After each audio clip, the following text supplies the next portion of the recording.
একটা সোজা ব্যাপার হতেই পারে যে সাহিত্য হিসেবে এই ভাষা যে দুটোর কথা আপনি উল্লেখ করলেন খুবই সমৃদ্ধ।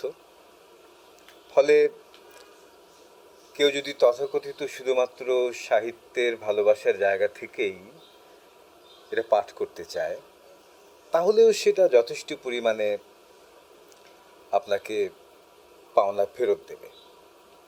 আপনার শ্রম এর পেছনে যদি আপনি সময় দেন, অধ্যয়ন পাঠ জারি রাখেন, সেটা যথেষ্ট পরিমাণে ফলপ্রসূ হবে।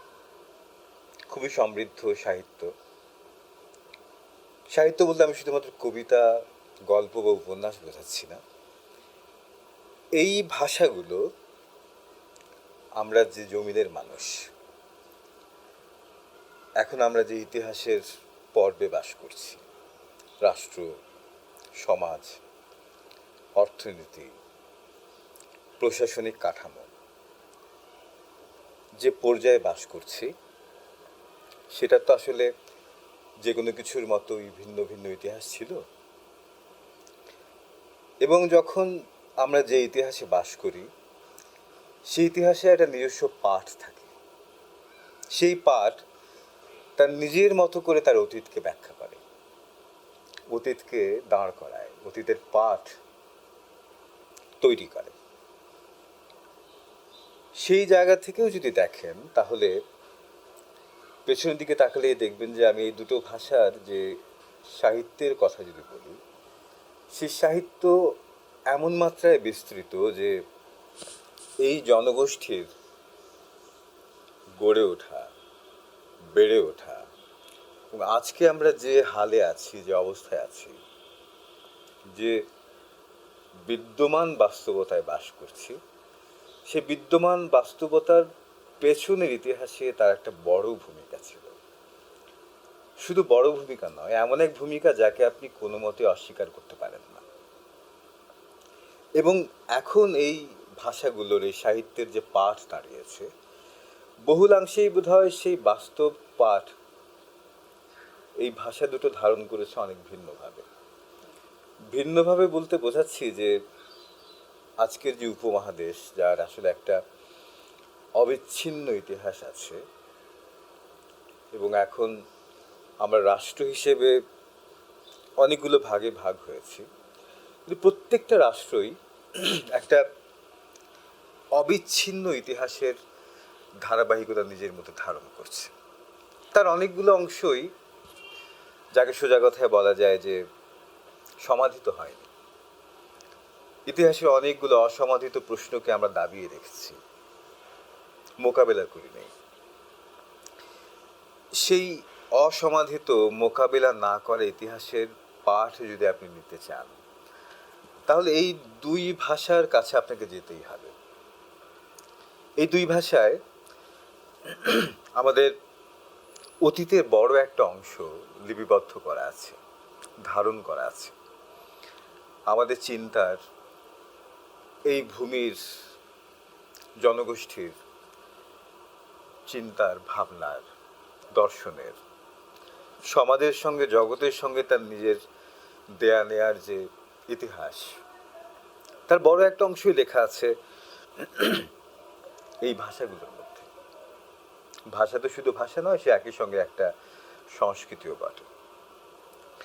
ফলে এই দুই ভাষার মধ্যে দিয়ে যে চিন্তা, জনগোষ্ঠীর জগতের সঙ্গে লেনদেনের যে পর্যায়, সেটা একটা অনস্বীকার্য গুরুত্বপূর্ণ অংশ।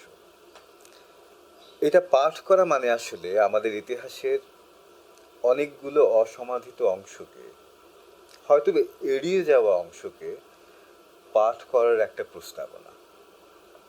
প্রশ্ন উঠতে পারে যে আসলে সেই পাঠ গুরুত্বপূর্ণ কি না। সেই প্রশ্নে যদি আপনি যেতে চান তাহলে আবার আমাদের কথা আরেকদিকে নিয়ে যেতে হবে। কিন্তু আমি মোদ্দা কথায় যা বলতে চাইলাম সেটা হচ্ছে যে ইতিহাসে তো একটা বিদ্যমান পাঠ থাকে। বর্তমান সবসময় তার নিজের জায়গায় দাঁড়িয়ে তার অতীতকে পাঠ করে, অতীতের রূপ চেহারা দাঁড় করায়। এই বর্তমান কার হাতের মুঠোয়, কে নিয়ন্ত্রণ করছে, এই বর্তমানে চারপাশে যা ঘটছে তাতে কার লাভ হচ্ছে, কার ক্ষতি হচ্ছে, এই বিচার যদি করেন তাহলে এই বর্তমান আপনার ইতিহাসের কোন পাঠ দাঁড় করিয়েছে সেটা বুঝতে সুবিধা হয়, কিছুটা জানা যায়। তাহলে এই বর্তমান আমাদের যদি দেখি যে বৃহত্তর জনগোষ্ঠী যারা পৃথিবীকে টিকিয়ে রাখে, এই বর্তমান যেখানে কয়েকজন ব্যক্তি মঙ্গল গ্রহে ভবিষ্যতের আবাস গড়ার কথা চিন্তা করেন এবং সেটাকে মানব জাতির বর্তমানের সবচেয়ে গুরুত্বপূর্ণ একটা সমস্যা বলে চিহ্নিত করছেন, তখন আপনার মনে প্রশ্ন জাগতেই পারে যে একদিকে পৃথিবীটা ক্রমাগত বসবাসের অযোগ্য হয়ে উঠছে, ক্লাইমেট চেঞ্জের কথা যদি বলেন, কিছু মানুষের ব্যক্তি লাভ, ব্যক্তি মুনাফার বলি হচ্ছে পুরো পৃথিবীটা। প্রতিদিন এটা ক্রমাগত বসবাসের অযোগ্য হয়ে উঠছে। যে ঢাকা শহরে বসে আমি কথা বলছি সেটা পৃথিবীর দ্বিতীয় বসবাসের জায়গা থেকে অযোগ্য শহর। প্রতিদিন এমনি করে এই গ্রহটা সামগ্রিকভাবে বসবাসের অযোগ্য হয়ে উঠছে।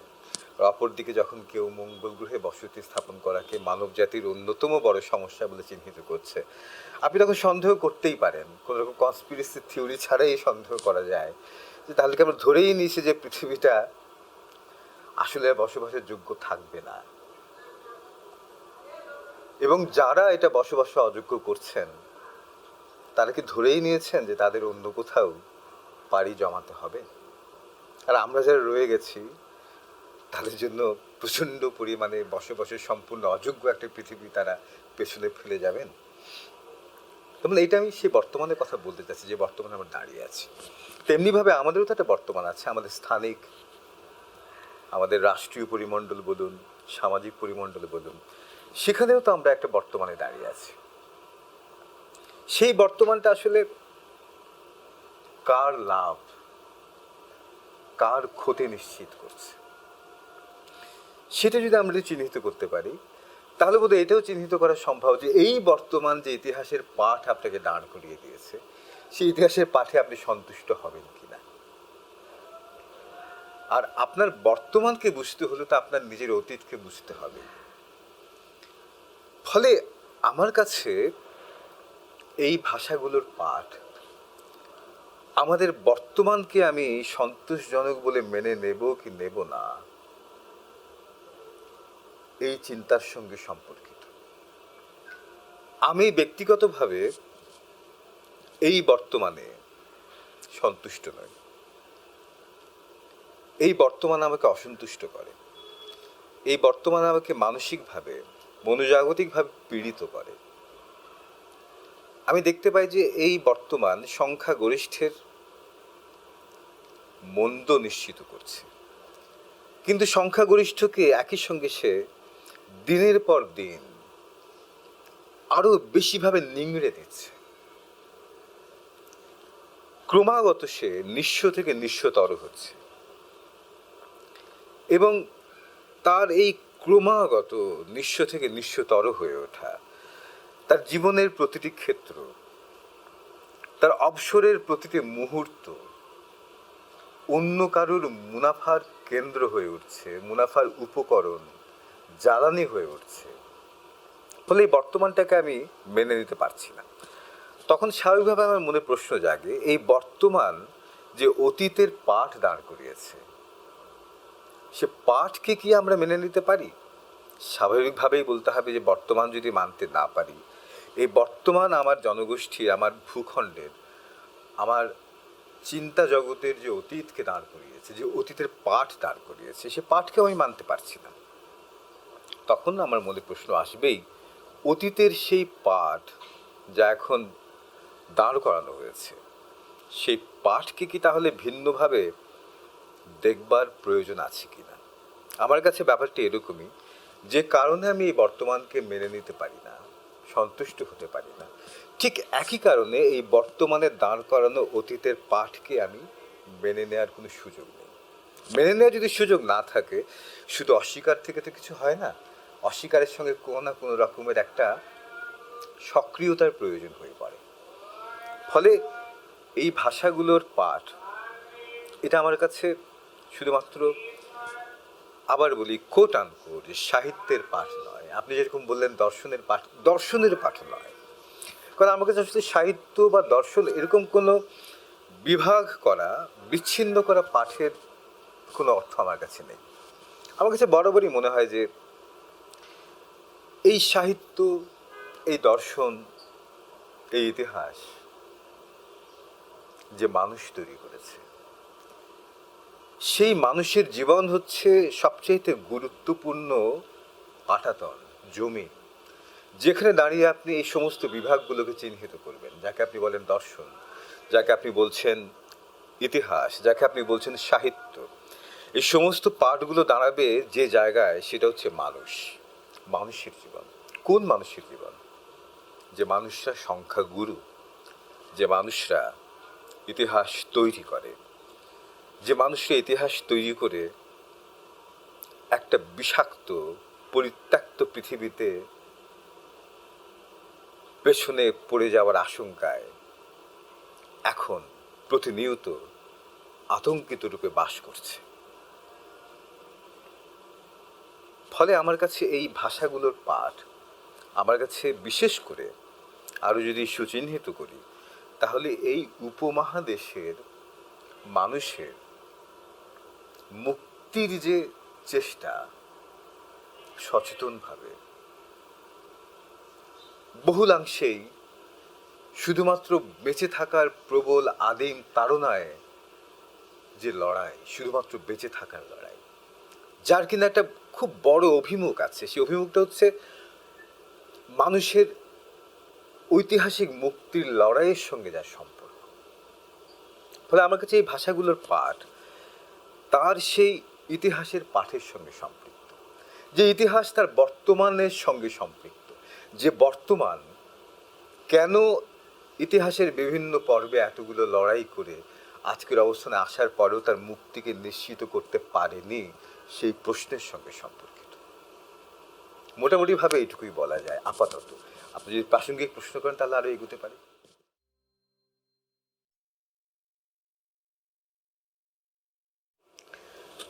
আলোড়িত করার মূল যে জায়গাটা, সামগ্রিকভাবে মার্ক্সের পুরো চিন্তাটাই আমার আলোড়নের একটা উৎস আমার চিন্তা জগতের মধ্যে। ব্যাপারটাকে যদি সংক্ষেপে সংক্ষেপে মানে যদি একটু কম জায়গার মধ্যে বলে উঠতে চাই, তাহলে ব্যাপারটা দাঁড়াবে যে প্রথমত যে আসলে মার্ক্সের চিন্তাই কেন আমাকে আকর্ষণ করলো। আমি যতটুকুই লিখি বা যতটুকুই বলি, তার মধ্যে একটা খুব কৌতূহল উদ্দীপক বিষয় আমি দেখতে পাই। যে আমি যখন মির্জা গালিব নিয়ে লিখি, মনসুর হাল্লাজ নিয়ে লিখি, মৌলানা রুমি নিয়ে যখন আমি লিখি, ওই বইগুলো, আলোচনাগুলো আমার নামে যায়। আবার আমি যখন মার্ক্সের আর্লি রাইটিংসগুলোর ভাষান্তর যখন আমি করছি, সে আলোচনাগুলো করছি, সেগুলো নিয়ে কথা বলছি, তখন আমার অনেক পাঠক আছেন যারা এইটা পড়েন, তাদের আগ্রহ এতই সুচিহ্নিত যে যারা মৌলানা রুমি পড়ছেন আমার লেখায়, তারা আমার লেখায় মার্ক্স পড়েন না। যারা আমার লেখায় মার্ক্স পড়ছেন, তাদের একটা উল্লেখযোগ্য অংশ মির্জা গালিব পড়ছেন না, মৌলানা রুমি পড়ছেন না, মনসুর হাল্লাজ পড়ছেন না। এই প্রসঙ্গটা টানলাম এই কারণে যে এটা আমাদের, বিশেষ করে আমি যা লিখি, যা যা বিষয়ে লিখি, ভাবি, বলি, এই লেখার বিষয়গুলোর সঙ্গে সম্পৃক্ত পাঠক শ্রোতা যারা আছেন তাদের মধ্যে এই বিভাজনটা খুব গুরুত্বপূর্ণ, লক্ষণীয় রকম গুরুত্বপূর্ণ। যারা মার্কস পড়ছেন বা আমার লেখায় মার্কসের পাঠ পড়ছেন, বিশ্লেষণ পড়ছেন, তাদের কাছে, অনেকের কাছেই, অন্তত উল্লেখযোগ্য একটা অংশের কাছে রুমি, মজরুল হাল্লাজ অথবা মৌলানা রুমি গুরুত্বপূর্ণ নন, বা তারা সেটা পাঠের কথা ভাবেন না। ফলে আমি অনেক জায়গাতেই এরকম পরিস্থিতির মুখোমুখি হয়েছি যে আমার যারা রুমির পাঠক অথবা যারা আমার লেখা মার্কসের পাঠক, যারা মার্কসের পাঠক, তারা বলছেন যে আপনার নামেই একজন মির্জা গালিব নামে একজনকে নিয়ে লেখেন। আবার যারা মৌলানা রুমি বা মনসুর হাল্লাজ পড়ছেন তাদের মধ্যে অনেকেই প্রশ্ন করছে আপনার নামে একজন ওই এই বিষয় নিয়ে লেখেন, মার্কসের নামে কি কি সব যেন লেখা আছে, আপনার নামে একজন লেখক। তার মানে একই ব্যক্তি যে দুটো বিষয় নিয়ে চর্চা করতে পারেন, এটা আমাদের চিন্তা জগতের মধ্যে এখনো পুরোপুরিভাবে স্বীকৃত হয়নি, বা এটা স্বাভাবিকভাবে মেনে নেয়ার পরিস্থিতি পুরোপুরি তৈরি হয়নি। আমার কাছে পুরোটার সামগ্রিক পাঠ। ফলে আপনি যখন বলেন যে মার্কসের কোন চিন্তাটা আমাকে আলোড়িত করলো, তখন যে প্রশ্নটা উত্তর যেদিকে যাবে আমার কথা অনুযায়ী, ভাবনা অনুযায়ী, সেটা হচ্ছে যে আমি আমার জনগোষ্ঠীকে, আমি আমার ইতিহাসকে বুঝতে চাই, আমার মানুষকে বুঝতে চাই। আমি যে বর্তমানে বাস করি সে বর্তমানটাকে আমি বুঝতে চাই, এবং সে বর্তমানটাকে বুঝতে চাওয়ার পেছনে আমার একটা অসন্তুষ্টি আছে। এই অসন্তুষ্টিটা হচ্ছে,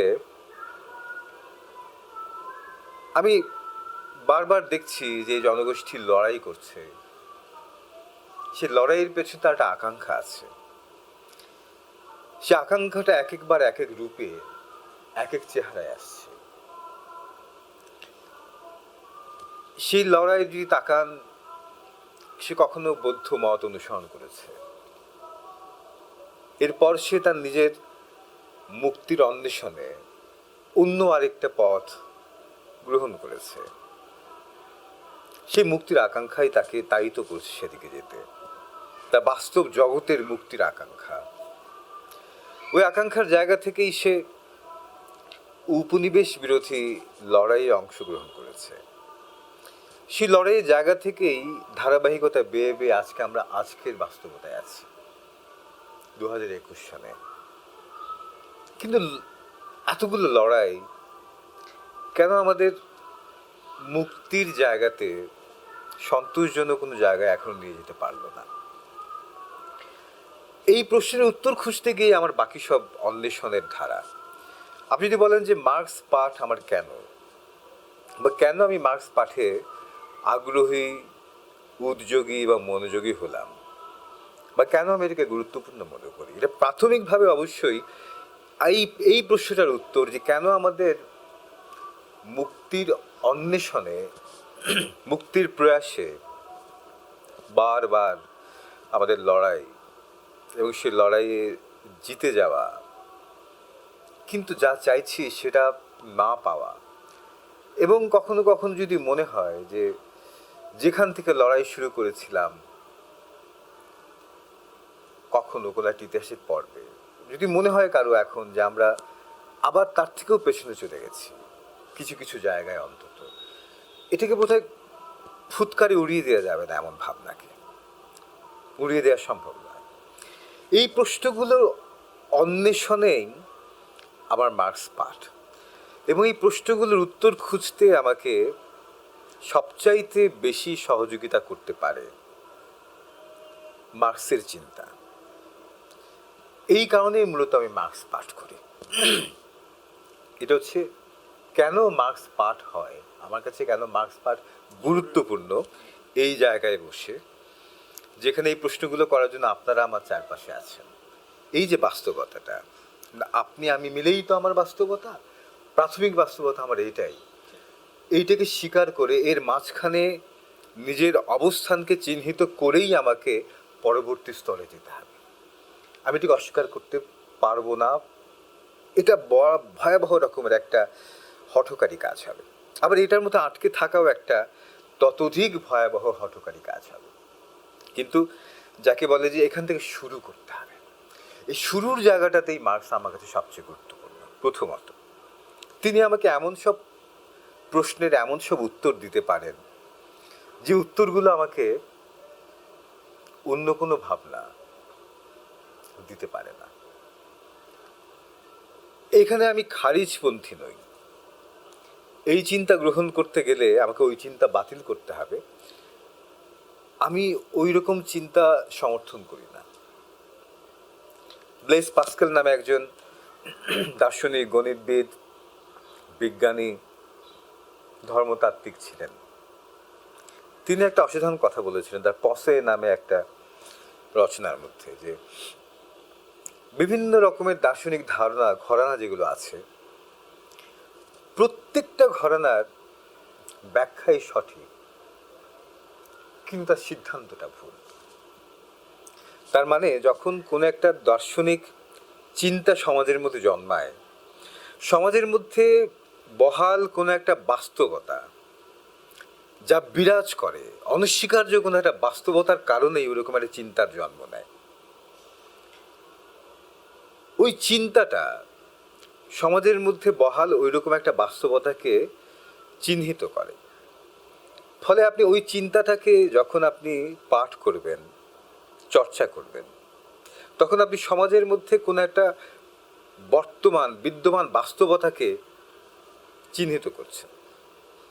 ফলে ওই চিন্তাগুলো পাঠ করা জরুরি সমাজের মধ্যে কি ঘটছে সেটা বোঝার স্বার্থে। তাকে অস্বীকার বা স্বীকারের ব্যাপার নয়, বা তার সিদ্ধান্তটা মেনে নেওয়া বা খারিজ করার ব্যাপার নয়। ব্যাপারটা হচ্ছে ওই চিন্তাটা সমাজের মধ্যকার কোন বিদ্যমান অনস্বীকার্য বাস্তবতার কারণে জন্ম দিল, সে বাস্তবতাটাকে চিহ্নিত করার কারণেই চিন্তার পাঠগুলো জরুরি, দর্শনের পাঠগুলো, ভাবনার পাঠগুলো জরুরি। মার্কসকে যখন পাঠ করতে যাচ্ছি, মার্কস তো আমাদের আজকের যুগের মানুষ।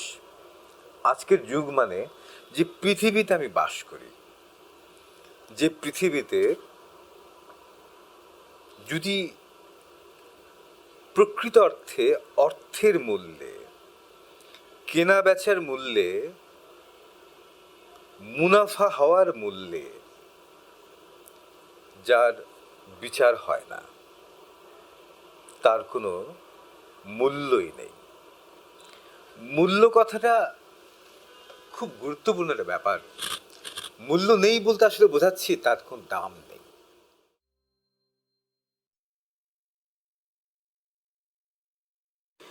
এরকম প্রশ্ন খুব ঝুঁকিপূর্ণ, এবং এটা আমার যেটা মনে হয় যে চিন্তার জায়গা থেকে একটা ফাঁকিবাজি চিন্তা,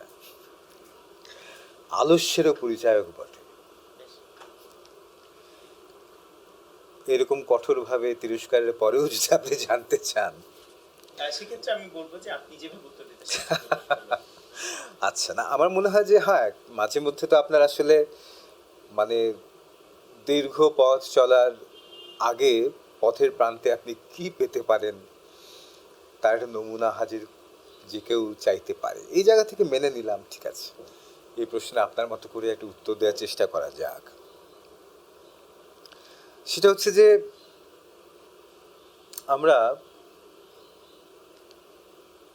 আমি প্রথমেই একদম শুরুর দিকে যেটা বলছিলাম যে কোনো ভাষা তো আসলে একটা চিন্তার জগৎকে উপস্থাপন করে। সেই চিন্তা জগৎটা শুরু হয় একেবারে নির্দিষ্ট একটা বাস্তবতার জায়গা থেকে, এবং সেই নির্দিষ্ট জায়গা থেকে বেড়ে ওঠে, জন্ম নিয়ে তার বিস্তৃতি ঘটে। গাছের তো গোড়া একটা নির্দিষ্ট জায়গায়, সে নড়াচড়া করে না, শেকড় এক জায়গায়, কাণ্ডটাও তেমন নড়াচড়া করে না, সে বড় হয়, বেড়ে ওঠে, সে তখন ছড়ায়, শেকড় থাকে, কাণ্ড থাকে একটা জায়গায় প্রথিত, কিন্তু সে ছড়ায়, তার ফুল হয়, তার ফল হয়। সে ফলের যদি স্বাদ থাকে, সে ফল কিন্তু পাখি বা অন্য কোনো প্রাণী সেই স্বাদের কারণেই তাকে বয়ে নিয়ে যায় দূর থেকে দূরান্তে। একটা ভাষাও তেমনি একটা নির্দিষ্ট বাস্তবতায়, একটা নির্দিষ্ট সংস্কৃতির মধ্যে বলি জন্ম নেয়। সে যদি বেড়ে উঠতে পারে তাহলে সে ছড়ায়, এবং সে যদি তেমন স্বাদু ফল উপহার দিতে পারে তাহলে সে নিজে যেখানে যেতে পারে না, অন্যরা নিজের প্রয়োজনেই তার ফল বহন করে দূর থেকে দূরান্তে নিয়ে যায়। ভাষা তেমনই। আপনার ভাষা যদি এমন চিন্তা, এমন ভাবনা জন্ম দিতে পারে যার স্বাদ অন্যের মুখেও লাগবে, সে নিজের প্রয়োজনেই তাকে বহন করে নিয়ে যাবে দূর থেকে দূরান্তে। সেই ফল আপনার কাছে জন্মালেও সেটা অন্যের হয়ে যাওয়াতেই আপনার সার্থকতা। সেই ফল গাছ থেকে ছিঁড়ে নিয়ে কেউ দূরে নিয়ে গেল, সেখানে ওই গাছের বীজ নতুন করে জন্মাবে। ওই গাছে জন্ম নেয়া, ওই ভাষায় জন্ম নেয়া একটা ভাবনা অন্য কোনো ভাষার জমিনে বেড়ে উঠবে, তাতে কিছু নতুন রং লাগবে। ওই নতুন জমিতে জন্মানোর কারণে তার কিছু ভিন্ন মাত্রা যুক্ত হবে। আপনি আমার চর্চার দুটো দিককে চিহ্নিত করছেন, একটা হচ্ছে মার্কসের চিন্তা বা ভাবনা, অপরদিকে হচ্ছে উর্দু বা ফার্সি সাহিত্যের চিন্তা বা চর্চা। আর আমি ওই সময় বলতে চেয়েছিলাম যে এই দুটোই হচ্ছে মূলত আমি যে জমিনের মানুষ, সেই জমিনকে বুঝতে চাওয়া। সে বুঝতে চাওয়া মানে শুধু বোঝার আনন্দে নয়, আমি যে বেঁচে আছি সে বেঁচে থাকে আমি সন্তুষ্ট নই। কোন কারণে আমাকে এরকম অসন্তুষ্ট হয়ে বেঁচে থাকতে হচ্ছে, এটা বুঝতে চাওয়ার কারণে আমার এই দুটো পাঠ। ফলে এই দুটো ভাষার যে পাঠ আমি করি, এগুলো আমার কাছে এই কারণে গুরুত্বপূর্ণ যে মাত্র কিছুদিন আগেও আমাদের যে ইতিহাস ছিল, এই উপমহাদেশের ইতিহাস, সেই ইতিহাস আমার কাছে গুরুত্বপূর্ণ কারণ এটা বর্তমানের আমার মুক্তির লড়াইয়ের সঙ্গে এটা সম্পর্কিত। ইংরেজরা আসার আগ পর্যন্ত আমাদের এখানে দাপ্তরিক ভাষা ছিল ফার্সি। চিন্তা ভাবনা চর্চা সর্বভারতীয় রূপে উর্দু ভাষায় চর্চা করা হতো, অন্তত এই পূব উত্তর ভারত জুড়ে। দক্ষিণ ভারতের বড় একটা অংশে এটা ভারতের বিভিন্ন ভাষা সংস্কৃতির যে বৈচিত্র্য, এই বৈচিত্র্যগুলোর মাঝে একটা সেতু বন্ধন হিসেবে কাজ করেছিল। আবুল ফজলের রচনাতে তখন এই ভাষার নাম উর্দু হয়নি, ইংরেজরা আসার আগে এই ভাষাকে উর্দু নামে ডাকাও হতো না। আবুল ফজল বলছিলেন যে লাহোর থেকে বাঙ্গাল অর্থাৎ বাংলা পর্যন্ত মানুষ একটা ভাষায় নিজেরা পারস্পরিক ভাব লেনদেন করতে পারে, আদান প্রদান করতে পারে। এই ভাষাটা হচ্ছে আজকে যাকে আমরা উর্দু বলছি, যাকে ইংরেজদের আগমনের আগে আবার বলছি উর্দু নামে ডাকা হতো না। ফলে এই যে সর্ব মানুষের এই জনগোষ্ঠীর এই আমরা যে ভূমিতে বাস করি, সেই ভূমির ইতিহাসে তাকে বুঝতে চাইলে এই ভাষাগুলো ওই সময়কার চিন্তাকে, ভাবনাকে ধারণ করে আছে। দালিলিক রূপেও যদি বলেন, মহাফেজীয় রূপেও যদি বলেন, সে মহাফেজীয় রূপেও তা ব্যাপক পরিমাণে ধারণ করে আছে। এখন আবার বলেছি তো আমি যে আসলে এই বর্তমানকে যদি আমি সন্তুষ্ট হতে না পারি, আমাকে অতীতের দিকে যেতেই হবে, যে কোন অতীত আমাকে আজকের বর্তমানে নিয়ে এলো, না আজকের এই বর্তমান আসলে অতীতের কোন পাঠকে আমার সামনে হাজির করছে। ফলে আমি যদি সেই পাঠ করতে যাই, আপনার এই দুটো ভাষার অনস্বীকার্য একটা গুরুত্ব রয়েছে। আমার কাছে এই ভাষার গুরুত্বটা আসলে এই জায়গা থেকে সুস্পষ্ট রূপে যদি বলতে চাই, এই ভাষার সৌন্দর্যে মোহিত হয়ে আমি এই ভাষার দর্শন, ফার্সির অপূর্ব সুন্দর ভাষা, পৃথিবীর মিষ্টতম ভাষাগুলোর মধ্যে অন্যতম। উর্দু খুবই চমৎকার ভাষা, অসম্ভব ছন্দবদ্ধ, অসম্ভব ছন্দবদ্ধ একটা ভাষা, অসম্ভব সৌকর্যময় ভাষা। সত্যি বলে এগুলো আমাকে আকর্ষণ করেনি, এগুলো তার একটা মূল্য সংযোজন করেছে, আজকের ভাষায় বললে ভ্যালু অ্যাড করেছে। এগুলো বললে হয়তো বুঝতে সুবিধা হবে, এই ভাষাগুলো ব্যবহার করলে ভ্যালু অ্যাড করেছে, মূল্য সংযোজন করেছে। কিন্তু এগুলো আমাকে, এই ভাষাগুলো চর্চার পেছনে আমি যতটুকু সময় দিই, ব্যয় করি কথাটা ব্যবহার করলাম না, তাহলে যে কেউ প্রশ্ন করবে বিনিময়ে কতটুকু মুনাফা আপনি অর্জন করলেন।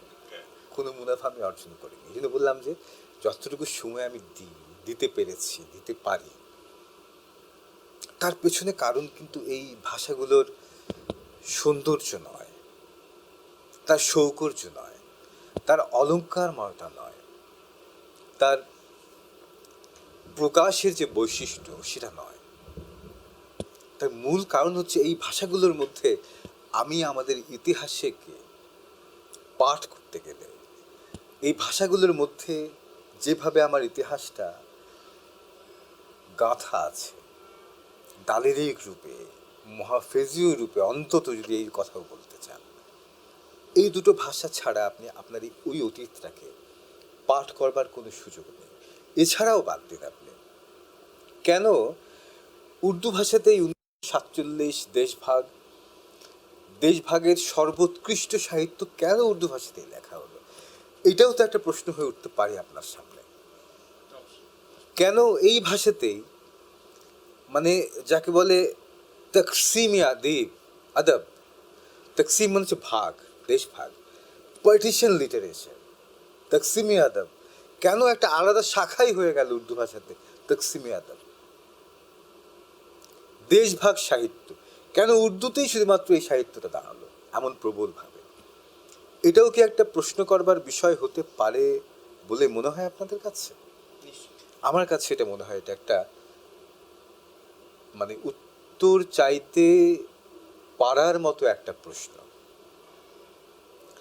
আমার মনে হয় যে এই দুটোই বোধ হয় যথেষ্ট না, যে কেন এই ভাষাগুলো আপনি চর্চা করা দরকার বা প্রয়োজন।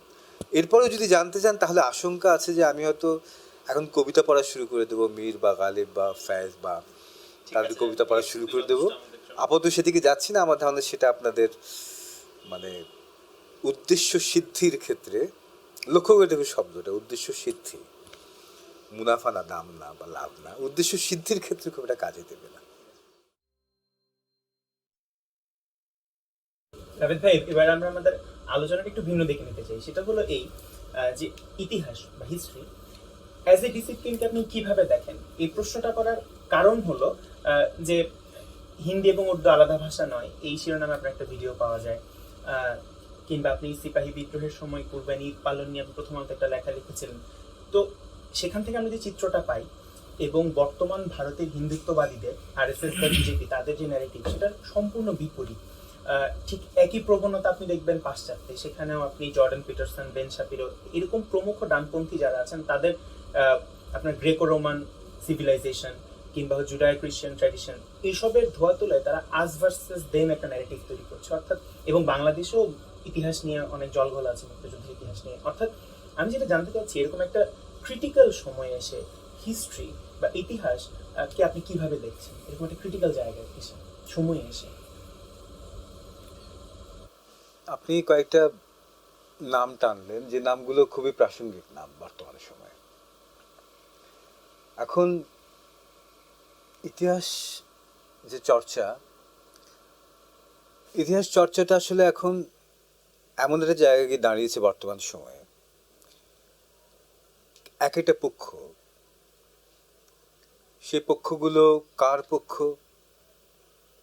কার পক্ষের পক্ষ, এগুলো নিয়ে একটা প্রশ্ন, যার উত্তর অধিকাংশ ক্ষেত্রে অত্যন্ত স্পষ্ট। ওই পক্ষগুলো, আপনি যাদের কথা বললেন, আরএসএস এর কথা বা ওদিকে আমরা এবং তোমরা পক্ষ, তারা ইতিহাসের একটা খুব দাপুটে রূপ দাঁড় করাতে চাইছে, যে দাপুটে রূপের মধ্যে অধিকাংশ বর্তমান বিশ্বে যে প্রশ্নগুলো আমাদেরকে তাড়িত করছে, সে প্রশ্নগুলো কোনো উত্তর নেই। অথবা যদি আপনি বলতে চান যে এই আলোচনাগুলো আসলে সেই প্রশ্নের উত্তর খোঁজার পথকে আসলে বাধা দিতে চাইছে কিনা, যাতে এই প্রশ্নগুলোই না ওঠে, এইরকম কোনো অভিপ্রায় তাদের আছে কিনা, সে প্রশ্ন করাটাও খুব একটা অবান্তর হবে না।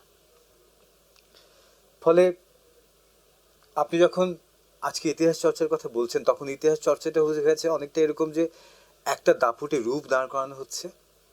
সে দাপুটে রূপ কোথাও জুডিও খ্রিস্টিয়ানিটির ফর্মে আসছে, কোথাও হয়তো ভারতে যখন আসছে তখন তারা একটা নির্দিষ্ট সংস্কৃতি, হিন্দুত্ববাদী একটা সংস্কৃতির রূপে আসছে, এবং সেটা পৃথিবীর বাস্তব যে সমস্যাগুলোকে আমরা এখন মুখোমুখি দাঁড়াচ্ছি, সেগুলোর ব্যাপারে তারা অত্যন্ত অনাগ্রহী। এগুলোর ব্যাপারে তাদের কোনো উত্তর আপনি দেখতে পাবেন না। তারা বরাবর পেটে খেতে দিতে পাক না পাক, পিঠে কিনলের ব্যাপারে তাদের আগ্রহ প্রচন্ড। আপনি কি খেতে পারবেন না, এই বিষয়ে তাদের সুচিহ্নিত সুনির্দিষ্ট সব পরামর্শ আছে। সে পরামর্শকে পরামর্শ বলা ভুল, কারণ সেগুলো না মানলে আপনার মৃত্যুর হুমকি সম্মুখ রূপে উপস্থিত আপনার সামনে।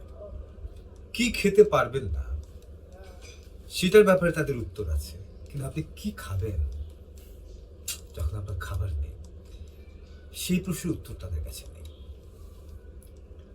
ফলে এখন যে প্রশ্ন দাঁড়িয়েছে ইতিহাসের, যখন এই প্রশ্নগুলো আপনি বললেন যে একটা পক্ষ দাঁড়াচ্ছে যারা পেছনের কোনো একটা পর্বে গিয়ে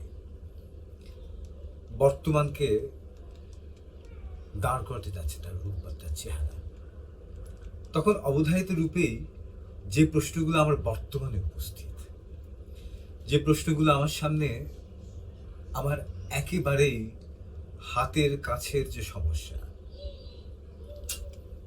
আমার খিদের সমস্যা, আমার মাথার উপর ছাদের সমস্যা, আমার বেঁচে থাকার প্রশ্নের সঙ্গে জড়িত যে প্রশ্নগুলো, এগুলোর ব্যাপারে তাদের কোনো উত্তর নেই। এগুলোর ব্যাপারে দুনিয়া বর্তমানে যেভাবে চলছে, সেরকম ভাবেই তাদের চলার পন্থা, চলতে তারা আগ্রহী, এটা স্পষ্ট। আমি বরাবর যেটা বলি যে আসলে আপনি যখন কোনো কিছু চর্চা করছেন, সেটা যে শাস্ত্রই হোক না কেন, সকল শাস্ত্রের মূল হচ্ছে মানুষের জীবন, তার বাস্তব জীবন। যে বাস্তব জীবনে তাকে দর্শন চর্চা করতে যাওয়ার আগে, ধর্ম চর্চা করতে যাওয়ার আগে, ইতিহাস চর্চা করতে যাওয়ার আগে, এই কাজগুলো যে করে সে হচ্ছে জীবন্ত মানুষ। মৃত মানুষ গান গায় না, ছবিও আঁকে না, দর্শন চর্চাও করে না। যদিও ইতিহাস বলতে মৃত মানুষদেরকেই বোঝানো হয়, কিন্তু মৃত মানুষ নিজেরা কোনো ইতিহাস চর্চা করে না। ইতিহাস চর্চা করতে হলে দর্শন, সঙ্গীত, শিল্পকলা, যে কোনো রকম কিছু চর্চা করতে হলে সেটার সবার আগের যে ব্যাপারটা নিশ্চিত করতে হবে, এগুলো করে জীবন্ত মানুষ। মৃত মানুষ এগুলোর কোনো চর্চা করে না। জীবন্ত মানুষকে জীবন্ত থাকতে হলে খেতে হয়, মাথার উপর ছাদ লাগে, চিকিৎসা লাগে, এবং তার বেঁচে থাকাটাকে অর্থপূর্ণ করতে হলে এই খাওয়া পড়াকে জীবনের মুখ্য উদ্দেশ্য না বানিয়ে আরো দূরবর্তী কোনো, আরো বড় কোনো লক্ষ্য স্থির করতে হয়।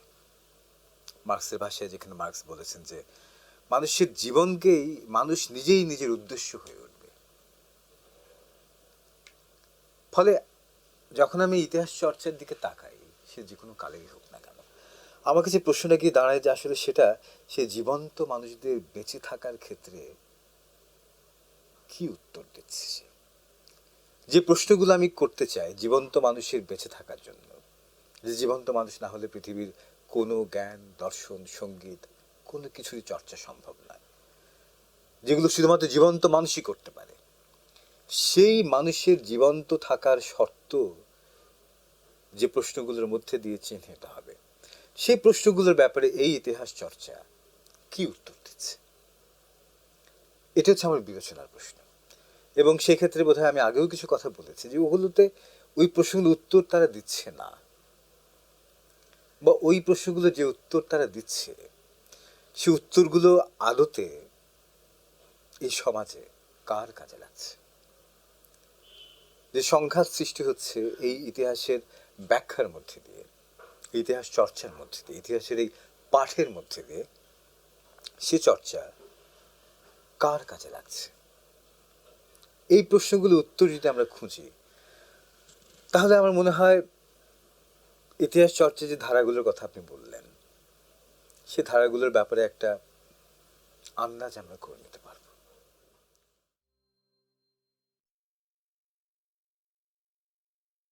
জাহিদ ভাই, এবারে ইতিহাসের প্রসঙ্গ যেহেতু উঠলোই, আমি দেশভাগ নিয়ে একটু জানতে চাই। এই কারণে যেহেতু দেশভাগ খুবই বহুধা বিভক্ত, বহু বিচিত্র, এবং পুরো ঘটনার এত এত স্টেক হোল্ডার এবং তাদের নিজস্ব বয়ান থাকবে, নিজস্ব কথা আছে ইতিহাসে। কিন্তু আমরা যদি ডিকলোনাইজড বা বিউপনিবেশ সাহিত্য, ক্ষমতা কাঠামোর বাইরের ইতিহাস যেটা, সেটা যদি জানতে চাই, তাহলে এত বিচিত্র জায়গাতে, এত এত জায়গাতে এত ন্যারেটিভ, এত কিছু, এত স্বার্থ সংশ্লিষ্ট ইতিহাস, এর মাঝে আমরা নেভিগেট করবো কিভাবে? দেশভাগকে যদি আমরা জানতে চাই, এই প্রশ্নটা এই কারণেই করা যে আপনি সাদাত হাসান মান্টো নিয়ে কাজ করেছেন, এবং মান্টোর সাহিত্যের এক খুব উল্লেখযোগ্য কাজ হলো এই দেশভাগ নিয়ে। এখন এই যাত্রায় একই সাথে আপনাকে প্রশ্ন করে রেখে আপনি উত্তর দেবেন, সেটা হচ্ছে এই যাত্রায় মান্টো কিভাবে আমাদেরকে সাহায্য করতে পারেন, তার দেখার চোখ, তার যে বিশ্ববিখ্যাত, সেটা কিভাবে আমাদের কাজে লাগবে এই এক্সপ্লোরেশনে, এই নেভিগেশনে। দেশভাগের ক্ষেত্রে অসংখ্য ইন্টারপ্রিটেশন আছে সত্যি, এবং এটাও সত্যি যে ইন্টারপ্রিটেশনগুলো আসলে, ব্যাখ্যাগুলো যারা করছেন তারা কারা, কোথায় দাঁড়িয়ে তারা করছেন, কোন রাষ্ট্রে, কোন সমাজে, সেই সমাজের সম্মুখ চিত্রগুলো কি, দেশভাগের ফলে আমরা যে দেশ প্রশাসনিক কাঠামোগুলো পেয়েছি সেগুলো ওই দেশের মানুষগুলোকে কতটা তাদের জীবনকে পরিবর্তনের ক্ষেত্রে, ইতিবাচক পরিবর্তন বলবো অবশ্যই, সেই ইতিবাচক পরিবর্তনের ক্ষেত্রে কতটা কাজে লেগেছে, সেই সমাজে দাঁড়িয়ে যে ব্যাখ্যাটা হচ্ছে সে ব্যাখ্যাগুলোকে ওইগুলো সাপেক্ষে প্রশ্নটা করতে হবে। যেমন একটা কথা আপনি বলতেই পারেন যে যখন অবিভক্ত ভারতবর্ষ ছিল তখন একজন মজুর ঢাকায় কাজ না পেলে রেঙ্গুন চলে যেতে পারছে, রেঙ্গুনে কাজ না পেলে সে বম্বে চলে যেতে পারছে, লাহোর চলে যেতে পারছে, চলে যেতে পারছে আগ্রায়, দিল্লিতে। তাদের এই যে শ্রমের বাজারটা, এটা তো এখন আর নেই। আবার দেখুন ওই তাদের শ্রমের যারা মালিক তাদের কিন্তু সেটা সংকুচিত হয়নি। এখন আপনি যে কোনো একটা কাজ করে ঘন্টা কয়েকের মধ্যেই আপনি বিমানে উঠে যে কোনো জায়গায় চলে যেতে পারবেন, যদি আপনি সেই অংশের লোক হন সমাজের। প্রয়োজনে আপনার জন্য আপনার যে দেশ ছাড়া নিষেধ, দরকার হলে সেই নিষেধনামাটা বিমানবন্দরে আপনি দেশ ছাড়ার পর গিয়ে পৌঁছবে। ফলে এটার ফলে মোটা থাকে যদি বলি, এই জায়গার পরিবর্তনটা আমরা দেখতে পাচ্ছি। ফলে কার লাভ হয়েছে এটা আমরা বুঝতে পারছি। এটা অবশ্যই একরৈখিক কোনো প্রশ্ন নয়। আবার দেখুন, আবার যদি কেউ বলে যে আমাদের যে জনগোষ্ঠী, আমরা যে রাষ্ট্রটার মালিক হয়েছে, সেই রাষ্ট্রটা হওয়ার ফলে অন্তত সমাজের একটা অংশের তো ভাগ্য উন্নয়ন ঘটেছে। দেশভাগ না হলে এটা হতো না। আবার সে ভাগ্য উন্নয়নের ফলে আপনি বলতে পারেন যে দেশের মধ্যে, আমাদের এই ভূখণ্ডের মধ্যে যে সম্ভাবনাগুলো তৈরি হয়েছে, সেগুলোর মালিকানা আমরা সবার পক্ষ হয়ে দাবি করবার একটা সুযোগ সৃষ্টি হয়েছে। ফলে যা ঘটেছে তার মাত্রাও বৈচিত্র্য অনেক। কিন্তু কিছু মৌলিক আলোচনা আমরা আনতেই পারি। সেটা হচ্ছে এই যে দেশ ভাগের ফলে আমরা যে চিন্তার সংস্কৃতি তৈরি করেছি, নিজেদের আত্মপরিচয়ের যে সংস্কৃতি এবং রাজনীতি দাঁড় করিয়েছি, সে আত্মপরিচয়ের রাজনীতি বা সংস্কৃতি, সেটা ঠিক ওই সময়গুলোতে যে পর্যায়ে ছিল, তাকিয়ে দেখবেন আমাদের ভারতবর্ষে বোধহয় ওই সময়ে যে পর্যায়ে আত্মপরিচয়ের রাজনীতিটা চিহ্নিত হয়েছিল, বারবার আমাদেরকে সেদিকেই ফিরিয়ে নিয়ে যাওয়া হয়। আপনার আত্মপরিচয় কিন্তু স্থানও কিছু নয়, অনর কিছু নয়। আপনার নিজের পরিচয় ক্রমাগত পরিবর্তন করতে হয়। যে আজকে প্রাইমারি স্কুলের ছাত্র, সে একই মানুষ দুদিন পর হাই স্কুলের ছাত্র হয়, তারপর কলেজ বিশ্ববিদ্যালয়ে পড়ে, পেশাজীবী হয়, পিতা হয়, সমাজের মধ্যে তার একটা নির্দিষ্ট ভূমিকা সে ব্যক্তি হিসেবে পালন করতে পারে। একই মানুষ, তার আত্মপরিচয়ের স্বরূপগুলো পাল্টাচ্ছে। তো কেউ যদি চিরকালই নিজেকে সেই প্রাইমারি স্কুলের ছাত্র হিসেবেই পরিচয় আটকে রাখে, আমি বলতে চাচ্ছি যে একটা পরিচয় নির্দিষ্ট একটা সময়ে আপনার নির্দিষ্ট একটা উদ্দেশ্য সাধন করতে পারে, কিন্তু সেই উদ্দেশ্য সাধন হয়ে যাওয়ার পরও যদি আপনার আত্মপরিচয় সে জায়গাতে আটকে থাকে, বা বারবার যদি আপনাকে সেখানেই আপনার চিন্তার সূত্রপাত বারবার ওদিকেই ফিরিয়ে নিয়ে যাওয়া হয়, যতবার দাঙ্গা হবে, দাঙ্গা তো না, যেমন আমাদের দেশে তো হামলা, দাঙ্গা বলা উচিত না, ভারতে আবার সেটা আরেক পক্ষের হামলা, পাকিস্তানে আবার অন্য কাউকে না পেয়ে সেখানে শিয়াদেরকে মারা হচ্ছে, যারা আহমেদিয়া আছে তাদের আক্রমণ করা হচ্ছে। দেখবেন যে আমাদের রাজনীতির স্বরূপটা, সবচেয়ে বড় প্রশ্নটা যেন ওই একই জায়গাতে আটকে পড়ে আছে। এখন তাহলে এই প্রশ্ন করা তো খুব সঙ্গতই হবে যে ওই সময় তাহলে আমাদের দেশ, আমাদের মানুষগুলো যে জায়গায় আটকে পড়েছিল, যেখান থেকে মুক্তির কোনো একটা সম্ভাবনা দেখানো হয়েছিল এবং সেটাকে বাস্তব বলে মানুষ মনে করেছিল কোনো না কোনোভাবে, তার ফলেই তো ওই দেশভাগ নামক প্রস্তাবনাটা বাস্তবায়িত হতে পেরেছে। এগুলো একটা বাস্তবতা রয়েছিল তখন। এগুলো মানুষের মনে কোনো একটা মুক্তির, তার বর্তমান অবস্থা থেকে ভিন্ন কোনো অবস্থায় যাওয়ার একটা সম্ভাবনার সুযোগ দেখাচ্ছিল। আবার যখন আমরা বারবার যখন আমাদের রাজনীতি সেই জায়গাতেই ফিরে যায়, যখন এই বিদ্যমান প্রতিষ্ঠানগুলো হুমকির মুখে পড়ে যায়, যখন বারবার আমরা সে জায়গাতেই ফিরে যাই, তখন আপনার মনে তো প্রশ্ন জাগতেই পারে যে তাহলে কি ওই সময়কার ওই বিদ্যমান আত্মপরিচয়ের যে রাজনীতি ছিল, তার মধ্যে এমন কোনো গলদ কি ছিল যে গলদের কারণে আমরা বারবার 70 বছর পরেও ওই প্রশ্নে ফেরত যাই? তার মানে তখন কি প্রশ্ন যেটা করা হয়েছিল সেটা সঠিক প্রশ্ন ছিল না, ফলে যে উত্তর আমরা পেয়েছি সে উত্তর আমাদেরকে নতুন কোনো বাস্তবতার জায়গায় নিয়ে আসতে পারেনি? এগুলো হচ্ছে একদম মৌলিক প্রশ্ন, যেগুলো করা উচিত, যেগুলো করা উচিত। এবং এগুলো বোধহয় যখন আমরা ইতিহাস চর্চা করবো, যখন আমরা আমাদের এখানকার হামলার কথা ধরবো, ধর্ম পরিচয়ের কারণে ভারতে ধরবো, পাকিস্তানে ধরবো, শ্রীলঙ্কায় ধরবো, কেন নয় বার্মায়, মিয়ানমার, যখন এই প্রশ্নগুলো ধরা হবে, এই প্রশ্নগুলো আপনাকে করতেই হবে যে ওই সময়কার আত্মপরিচয় অনুসন্ধানের রাজনীতি কি এমন কোনো প্রশ্ন করেছিল যা প্রশ্নটাই ভুল ছিল, ফলে যে উত্তর আমরা পেয়েছি সেই উত্তরটা আমাদের আসলে নতুন পাওয়া হয়নি আসলে। জাভেদ ভাই, এর পরের প্রশ্নটা, যেহেতু আমরা মান্টু নিয়ে কথা বললাম, শিল্প আর শিল্পী নিয়ে কথা বললাম, তো এই জায়গাটাতে আমার প্রশ্নটা হলো দুটো প্যারালাল কনসেপ্ট, একটা হচ্ছে art for the sake of art, আর একটা হচ্ছে রাজনৈতিক শিল্প। এই দুটো জিনিস তো প্যারালাল এবং পরস্পর বিরোধী বলে আমাদের মনে হয়। আপনি এই দুটো কনসেপ্ট কিভাবে দেখেন, art for the sake of art এবং রাজনৈতিক শিল্প? আমি একটা কথা বলছিলাম আজকে আলোচনার শুরুর দিকে, যে যখন কোনো একটা ধারণা জন্মায়, যে পাস্কেলের কথা, যে ওই ধারণাগুলো সবই সত্য, ব্যাখ্যাগুলো ধারণা সবই সত্য, তার সিদ্ধান্তটা ভুল। যখন আর্ট ফর আর্ট মানে কলা কৈবল্যবাদী ধারণা যখন জন্মায়, তখন বুঝতে হবে সমাজের মধ্যে কোনো একটা বহাল বাস্তবতাকে, তার অবস্থান, তার বাস্তবতা থাকার কারণেই তার জন্ম হয়েছে। যখন আপনি মানে যাকে বলবো আমি, মানুষের জন্য শিল্প নাকি রাজনৈতিক শিল্প কি নামে ডাকবেন,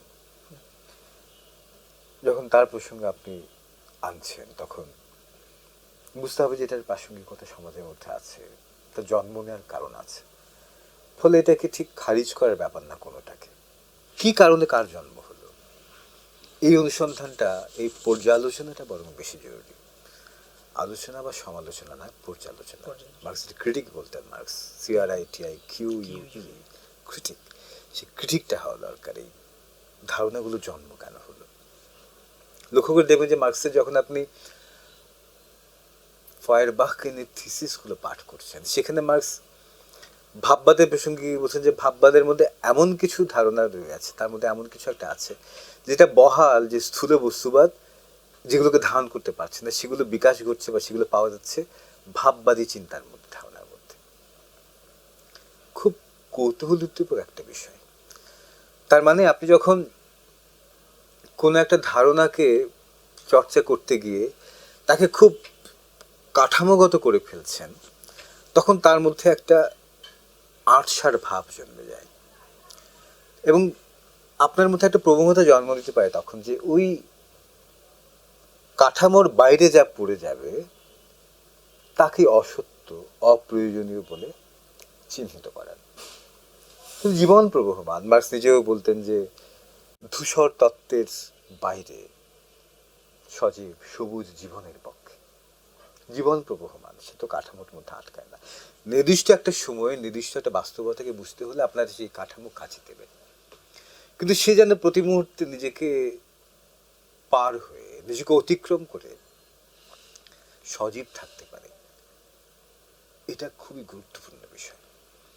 ফলে আপনি যখন ওই কলা কৈবল্যবাদী ধারণার জায়গা থেকে আসবেন, তখন দেখবেন যে যখন রাজনৈতিক সাহিত্যের কথা আমরা বলছি, একটা নির্দিষ্ট সময়ে সমাজে একটা রাজনৈতিক পরিস্থিতি থাকে, সেই পরিস্থিতিটাকে মোকাবেলা করবার জন্য একটা নির্দিষ্ট রাজনৈতিক কর্মসূচি থাকতে পারে, কিছু প্রস্তাবনা থাকতে পারে রাজনৈতিক। তো মনে রাখতে হবে ওই সময়ের কাঠামোটাকে, পরিস্থিতিটাকে মোকাবিলা করবার জন্য। এটাকে অনড়ভাবে রেখে আপনি এগিয়ে যেতে পারবেন না। জীবন প্রবহমান। যুদ্ধের মধ্যেও মানুষ প্রেম করে, যুদ্ধের মধ্যেও শিশুদের জন্ম হয়, যুদ্ধের মধ্যেও যেখানে গোলা পড়ে না, কামান পড়ে না, সেখানে ঘাস জন্মায়, পাখি ডাকে, গান গায় মানুষ। জীবন চলতেই থাকে। ফলে জীবনের এই চলমানতাটাকে যেন শিল্পের কোনো ধারাই অস্বীকার করে ফেলতে না পারে। এই চলমানতা মানে আবার কিন্তু সেই বাস্তব জীবন্ত মানুষের বেঁচে থাকার শর্তগুলো, যাকে কলা কৈবল্যবাদ বলেন, আর্ট ফর আর্টসে। সে যদি মানুষের এই জীবন্ত থাকার যে প্রয়োজনীয়তা তাকে অস্বীকার করে বসে, মানুষ তাকে অস্বীকার করবে।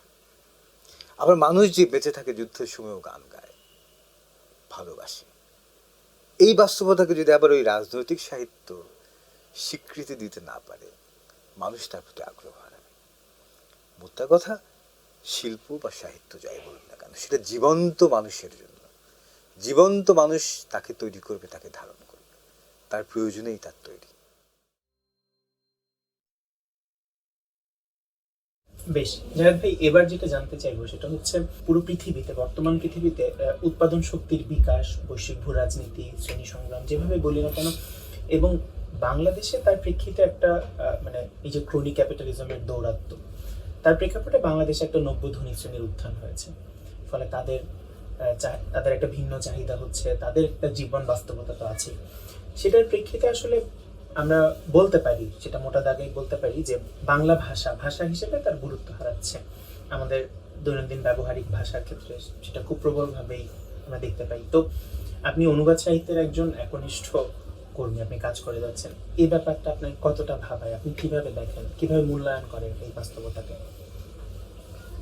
ভাষা তো আসলে মানুষের, মানুষ না থাকলে তো ভাষার অস্তিত্ব থাকে না।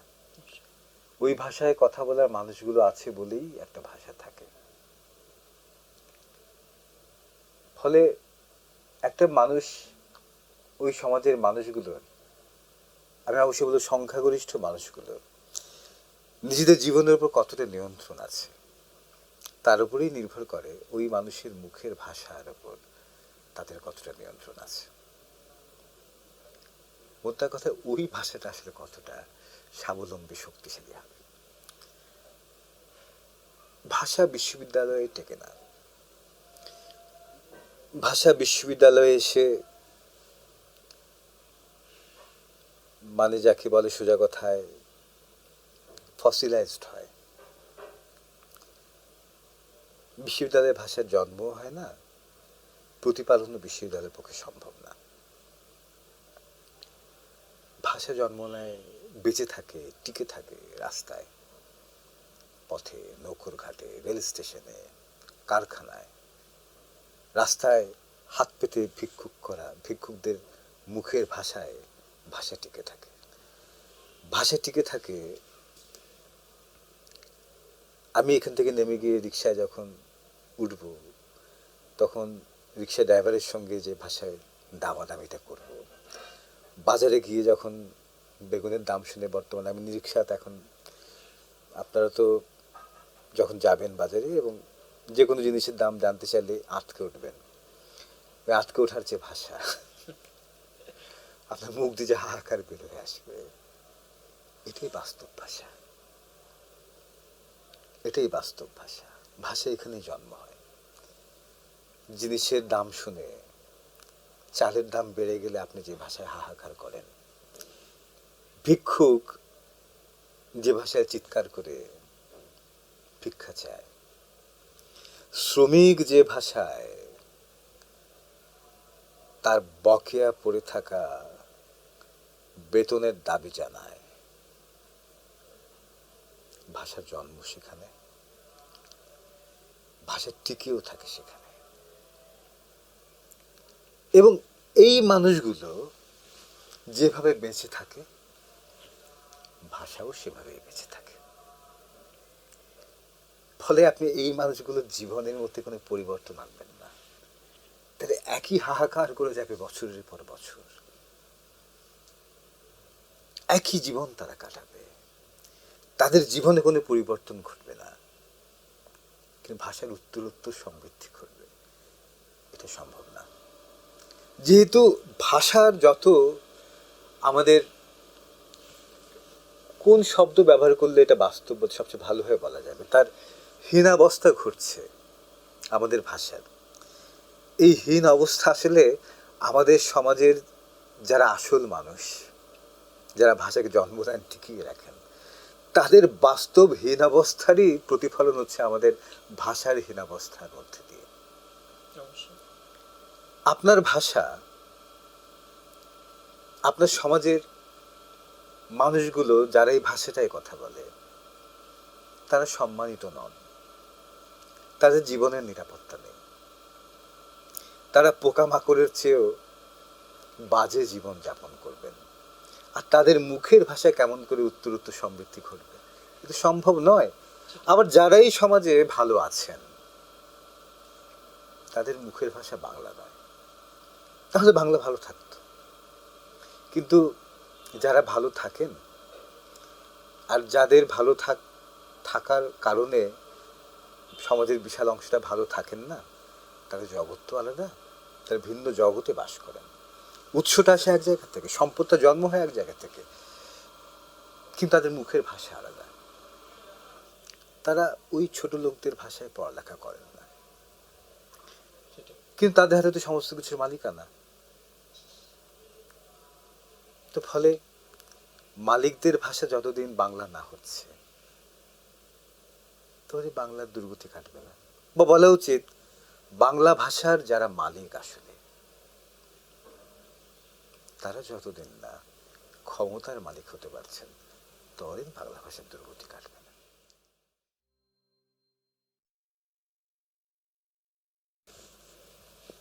জার্নির শেষটা ভালো,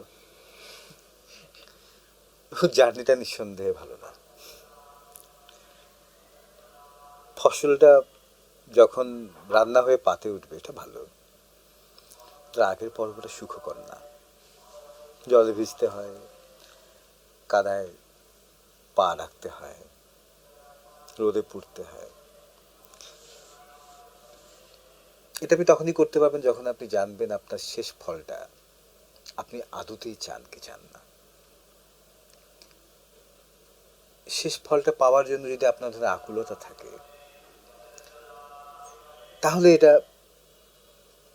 এই পথ আপনি চলতে সাহস পাবেন, চলতে পারবেন। এবং যে কোনো পথ চলার সবচেয়ে কঠিন অংশ হচ্ছে তার প্রথম কয়েকটা পদক্ষেপ। বলে যে ঘর হইতে আঙিনা বৈদেশ। ঘর থেকে বের হয়ে আপনি যদি আঙিনাটা পার হতে পারেন, তাহলেই আপনি বিদেশ যেতে পারবেন। তো এই বিদেশ যাওয়ার অর্ধেক যাত্রাটা হচ্ছে আপনার আঙিনা পার হওয়া। আপনি যে কোনো ভাষা যখন শুরু করতে যাবেন, প্রথম সবচেয়ে কঠিন অংশটাই হচ্ছে তার প্রথম অংশটা একেবারে। কারণ এখানে আপনি একটা অন্য আঙিনায় পা দিচ্ছেন। সে আঙিনাটাকে আপনার চিনে নিতে হবে। সেই আঙিনাটা পুরোপুরি আপনার আঙিনা নয়। ফলে আপনি যখন ওই আঙিনায় পা দেবেন, তখন আপনি বিহ্বল অনুভব করবেন, সবকিছু অচেনা লাগবে। তখন সাহস রাখতে হয়। ভালোবাসার জন্য তো ক্লেশ সইতে পারার ক্ষমতা চাই, সাহস চাই। জবরদস্তি করে বাংলা সিনেমার ভিলেনরাও এখন পর্যন্ত নায়িকাকে পায়নি, আর আপনি তো আস্ত একটা ভাষা শিখে বলে মনে করার কোনো কারণ নেই। জবরদস্তি এখানে খাটে না। এখানে লাগে ওই শিক্ষার প্রতি বিনয়, শ্রদ্ধা দরকার। ওই ভাষাকে ওই ভাষার মতো করে চিনতে পারার মানসিকতা, আগ্রহ দরকার। এবং তখনই আপনি অনুভব করবেন একটা সময় যাওয়ার পর, প্রথম কঠিন পর্বটা কেটে যাওয়ার পর, যেটা আসলে মানুষেরই ভাষা। ওটা বুঝতে পারার সঙ্গে সঙ্গে সবচেয়ে বিচিত্র যে ঘটনাটা ঘটবে, আপনি আপনার নিজের ভাষাকে নতুন করে চিনতে শুরু করবেন। যে ভাষাকে আপনি মনে করছেন জন্মের পর থেকে আপনি চেনেন, জানেন, আপনি লক্ষ্য করবেন যে আপনার ভাষার অনেকগুলো সুন্দর, অসম্ভব চমৎকার দিক আপনি চিনতেই পারতেন না যদি আপনি অন্য ভাষাগুলো না শিখতেন। ফলে পর্বটা হচ্ছে এই, আপনাকে ওই পর্বটা অতিক্রম করতে হবে। সেখানে আপনাকে আসলে জানতে হবে আপনি কেন শিখতে চান ভাষাটা। সর্বোপরি যেটা, আপনাকে আনন্দ পেতে জানতে হবে। আপনি যখন ওই ভাষা থেকে আনন্দ পাওয়া শুরু করবেন, সেই ভাষার উপকরণগুলো থেকে, তার সাহিত্য থেকে, বাকভঙ্গি থেকে, এবং যখন আপনি অনুভব করবেন যে যদি একই ভাষা পরিবারের ভাষা হয়ে গেল, যেমন আপনি বাংলা, উর্দু, অহমিয়া, রাজস্থানী, পাঞ্জাবি, এগুলো একই ভাষা পরিবারের। এই ভাষাগুলো শিখতে গেলে আপনি দেখবেন যে কি চমৎকারভাবে এগুলো জড়িত একটা একটার সঙ্গে। তখন আপনি নিজের ভাষাকে নতুন করে শেখা শুরু করবেন। এবং এটা বোধহয় অন্য একটা ভাষা শেখার সবচাইতে বড় অর্জন বোধহয় এটা, যে আপনি নিজের ভাষাকে শিখতে শুরু করবেন, জানতে শুরু করবেন নতুন করে, এবং তখন এগুলো আপনার আনন্দ দিতে শুরু করবে এই কাজটা। তো আমার নিজের ভাষা শিক্ষার পর্যায়টা এইটাই। আমি কখনোই কোনো ভাষাই আসলে কোনো প্রতিষ্ঠানে গিয়ে শিক্ষকের কাছ থেকে শিখিনি, যৎকিঞ্চিত ইংরেজি ছাড়া। ইংরেজিও যতটুকু শিখেছি সেটা নিজের চেষ্টাতে আসলে পরবর্তীকালে। কারণ আমাদের প্রতিষ্ঠানগুলো কোনো কিছুতে নিরুৎসাহিত করতে এত দক্ষ যে ওটা থেকে যত দূরে থাকা যায় মাঝে মধ্যে মনে হয় ততই বোধহয় ভালো। আর আমি যেভাবে বড় হয়েছি সেখানে আসলে প্রতিষ্ঠানের মধ্যে থেকে ভাষা শেখার সুযোগও ছিল না, ফলে প্রত্যেকটা জিনিস আমি জাস্ট মানে শুধুমাত্র নিজের প্রয়াসের চেষ্টার মধ্যে দিয়ে শিখে নিয়েছি। তখন ইউটিউবও ছিল না বা ইন্টারনেটেও ছিল না প্রকৃত অর্থে। আমি যখন ভাষাগুলো শেখার পর্যায়টা পার করছি, প্রাথমিক পর্যায়টা খুব কঠিন ছিল, এবং খুব কঠিন ছিল বলেই আমার জেদটা হয়তো এই কারণে আরও বেড়ে গিয়েছিল। সে কারণেই হয়তো শিখতে পেরেছিলাম। আমার এখন ভয় হয় যে এত উপকরণ যদি আমি চারপাশে তখন পেতাম, আমার বোধহয় ভাষাগুলো শেখার হয়ে উঠতো না। কারণ বর্তমানে সহজলভ্যতাটা একটা বড় সমস্যা। রায়হান ভাই, আপনাকে অনেক অনেক ধন্যবাদ আমাদেরকে সময় দেওয়ার জন্য। এই প্রশ্নোত্তরের মাধ্যমে মূলত আমরা আসলে আপনার থেকে কিছু শিখতে চেয়েছি, এবং আপনার যে চিন্তা ভাবনাগুলো সেগুলো আমাদের শ্রোতা যারা আছেন, যারা আমাদের দেখবেন শুনবেন, তাদের মাঝখানে অন্তত এই চিন্তাগুলো ছড়িয়ে দিতে চাচ্ছি। আপনাকে অসংখ্য ধন্যবাদ, আবারও ধন্যবাদ। আপনাদেরকেও ধন্যবাদ। শ্রোতারা শুনবেন, তাদেরকেও ধন্যবাদ।